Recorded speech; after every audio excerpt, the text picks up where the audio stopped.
And we do want to begin with this breaking news out of Washington this morning. President Trump has tested positive for COVID-19. The news just broke a couple of hours ago. The president tweeting that he and the First Lady tested positive for COVID-19. They announced that just at 1 o'clock this morning. Yeah, Julia, just hours after the White House announced that senior aide Hope Hicks had come down with the virus after traveling with the president yesterday. Let's go live to Meredith in the newsroom. She's been following all of this breaking news all night long. Meredith, what's the very latest? Hey, so this all came out, a lot of us learning via Twitter. This is what everyone's talking about on social media. This is the tweet that President Trump sent out. It says Hope Hicks, this is the first one I should say. Hope Hicks, who has been working so hard without even taking a small break, has just tested positive for COVID-19. Terrible. The First Lady and I are waiting for our test results. You can notice that timestamp there, 10:44 p.m. last night. Oh, goodness. Let's see if we can get this to go. There we go. And then this is at 12:54 this morning. So just about 4 hours ago, the president saying, tonight, the First Lady and I have tested positive for COVID-19. We will begin our quarantine and recovery process immediately. We will get through this together. Mike Pence then sharing around 2 a.m. this morning. His wife and he are sending their love and prayers to dear friends, President Trump and the First Lady, joining millions across America praying for their full and swift recovery. Now, we do know that President Trump falls in that high risk category, that 65 and older category. Here's what a doctor had to say about that. It's again very unsettling for people to wake up to this news. Statistically, the president is still likely to have a full recovery from this, very likely to have a full recovery. But this was I would dare say it was preventable. What we're seeing right now. Testing doesn't prevent the disease. Testing tells you now have it. People kept saying, well, he's getting tested every day. Well, that's not the point, really. Now, both the president and the First Lady have said they're doing fine. They don't have a lot of symptoms at this point, so there's no reason to panic. But this is something we're going to be following for sure over the next couple weeks here. Yeah, Meredith, thank you. And a big part of this breaking news is the president has been in contact with big leaders recently.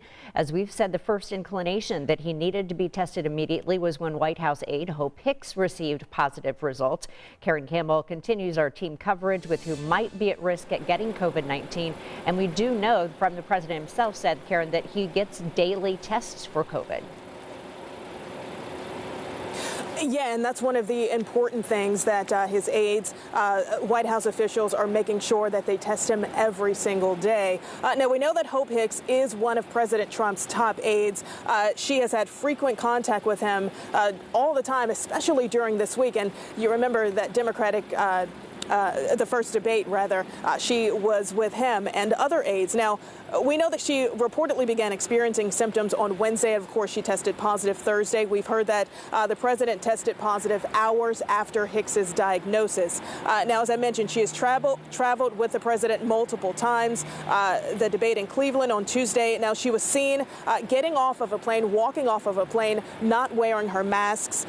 There was also other aides on that plane who were also with her, including, let's see here, we have Jared Kushner, I believe, was one of them, and Stephen Miller, Dan Scavino, along with other aides, of course, who were not wearing masks. Now, she also traveled with the president on Wednesday on the Marine One. They left the White House to travel to joint Andrews Air Force Base. And again, she was also seen walking off of that helicopter without a mask on. Now, during that debate in Cleveland, we know that she was seen with about 20 to 30 people backstage. These were other aides and other family members. It is unclear if she came in direct contact with former Vice President Joe Biden. It's unclear if she came in contact with Vice President Pence as well. So a lot of this, again, we're still learning this morning to find out all of those individuals that Hope Hicks has come in contact with. Back to you. Karen, you bring up some great points because it's not just President Trump and the First Lady who we're talking about here. We're also talking about Hope Hicks, and then you ask the question, who is next? Because the president has come in contact with so many different people, so you're talking about so many different people being tested now. The last time the president was seen, as you said, in public was yesterday afternoon, coming back from a trip from New Jersey. We'll have much more about this as the morning goes on. Thank you so much, Karen. And there's still a lot to learn about this. We'll have the latest here on Sunrise all morning long, and make sure you download our news app for the very latest updates as we get them. So